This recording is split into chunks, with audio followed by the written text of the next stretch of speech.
Welcome viewers, Dr. J.W. Ayub. I never won. The repair you could no longer afford. Have you ever kept using something broken because fixing it had become a luxury? At first it's manageable, the car makes a strange noise, the tooth aches occasionally, the roof leaks only when the rain comes from one direction, the refrigerator still works if you don't overload it.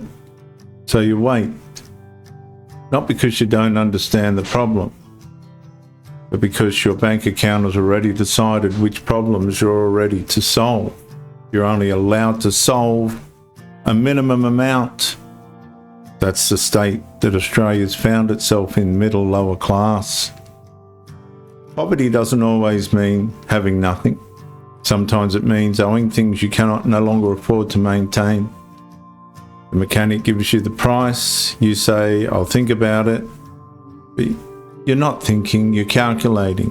Rent, electricity, groceries, insurance, medication, fuel, water, rates. There isn't enough room for another one, so you drive carefully, you put a bucket beneath the leak, you chew on the other side, you start the appliance when it stops, you restart it. Every workaround buys another week and saves another cent. But every week makes the eventual repair larger. The inconvenience begins quietly shrinking your life. You stop driving long distances because you don't trust the car. You avoid smiling because of the tooth. You stop inviting people over because you're embarrassed by the house. You decide opportunities that require travel. You miss family events because getting there risks a broken down situation you can't afford.